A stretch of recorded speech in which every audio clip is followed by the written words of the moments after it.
بسم اللہ الرحمن الرحیم۔ السلام علیکم ناظرین، تمام ناظرین کو راہ دین چینل میں دل کی گہرائی سے خوش آمدید۔ حضرت یوسف علیہ السلام کا واقعہ۔ حضرت یوسف علیہ السلام حضرت یعقوب علیہ السلام کے بیٹے اور حضرت ابراہیم علیہ السلام کے پڑپوتے ہیں۔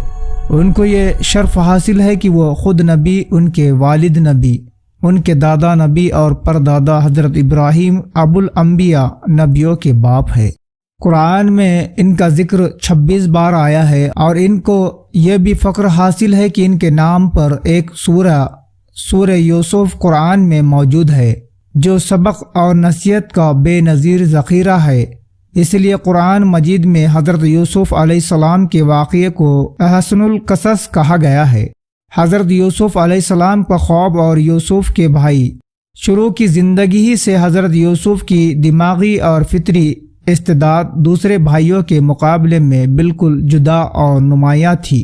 ساتھ ہی حضرت یعقوب علیہ السلام یوسف علیہ السلام کی پیشانی کا چمکتا ہوا نور نبوت پہچانتے اور اللہ کی وحی کے ذریعے اس کی اطلاع پا چکے تھے۔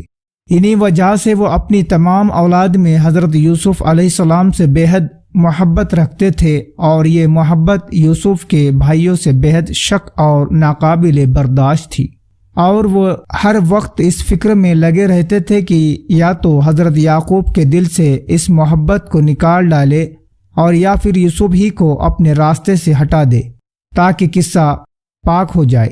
ان بھائیوں کے حسد پر خیالات کو زبردست ٹھیس اس وقت لگی جب یوسف علیہ السلام نے ایک خواب دیکھا کہ 11 ستارے اور سورج و چاند ان کے سامنے سجدہ کر رہے ہیں۔ حضرت یعقوب علیہ السلام نے یہ خواب سنا تو سختی کے ساتھ ان کو منع کر دیا کہ اپنا یہ خواب کسی کے سامنے نہ دہرانا، ایسا نہ ہو کہ سن کر تیرے بھائی بری طرح پیش آئے، کیونکہ شیطان انسان کے پیچھے لگا ہے اور تیرا خواب اپنی تعبیر میں بہت صاف اور واضح ہے۔ لیکن حسد کی بھڑکتی ہوئی آگ نے ایک دن یوسف کے بھائیوں کو ان کے خلاف سازش کرنے پر مجبور کر دیا۔ ان میں سے ایک نے کہا، یوسف کو قتل نہ کرو اور اس کو گمنام کنویں میں ڈال دو کہ اٹھا لے جائے اس کو کوئی مسافر اگر تم کو کرنا ہی ہے۔ یوسف 12:10۔ اس مشورے کے بعد سب جمع ہو کر حضرت یعقوب کی خدمت میں حاضر ہوئے اور کہنے لگے، اے باپ، کیا بات ہے؟ تم کو یوسف کے بارے میں ہم پر اعتماد نہیں ہے، حالانکہ ہم اس کے خیرخواہ ہیں۔ یوسف 12:11۔ حضرت یعقوب سمجھ گئے کہ ان کے دلوں میں کھوٹ ہے۔ یعقوب نے کہا کہ مجھے اس سے رنج اور دکھ پہنچتا ہے کہ تم اس کو اپنے ساتھ لے جاؤ، اور مجھے یہ ڈر ہے کہ اس کو بھیڑیا کھا جائے اور تم غافل رہو۔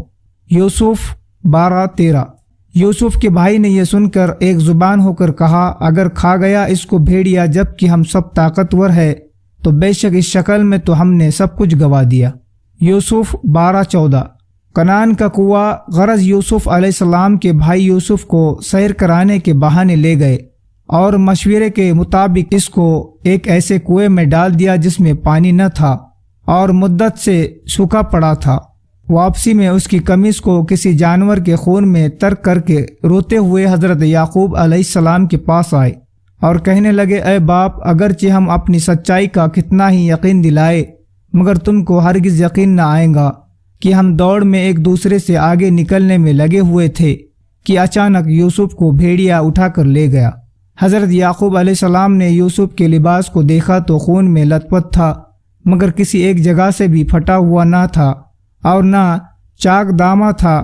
فوراً حقیقت بھاپ گئے، مگر بھڑکنے، تان و تقنیم کرنے اور نفرت و حراکت کا طریقہ بجائے پیغمبران علم و فراسات کے ساتھ یہ بتا دیا کہ حقیقت کی کوشش کے باوجود تم اسے چھپا نہ سکے۔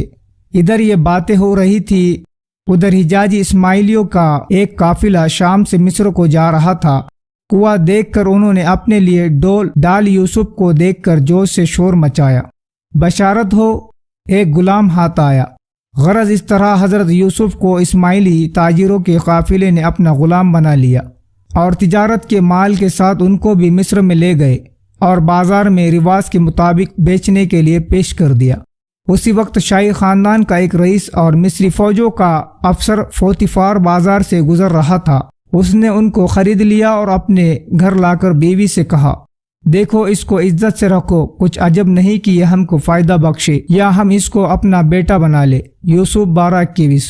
پوتیفار نے حضرت یوسف کو اولاد کی طرح عزت و احترام سے رکھا اور اپنے تمام معاملے میں اور دوسری ذمہ داریاں ان کے سپرد کر دی۔ یہ سب کچھ اللہ کی منشا کے مطابق ہو رہا تھا، اور اسی طرح جگہ دی ہم نے یوسف کو اس ملک میں، اور اس واسطے کہ ان کو سکھایا باتوں کا نتیجہ اور مطلب نکالنا۔ اور اللہ طاقتور رہتا ہے اپنے کام میں، لیکن اکثر آدمی ایسے ہیں جو نہیں جانتے۔ یوسف 12:21۔ انشاءاللہ اگلے پارٹ میں عزیز مصر کی بیوی زلیخا اور یوسف علیہ السلام کے واقعے پر غور کریں گے۔ تو ناظرین مجھے دیجیے اجازت، ملتے ایک دوسرے ویڈیو میں۔ السلام علیکم، اللہ حافظ۔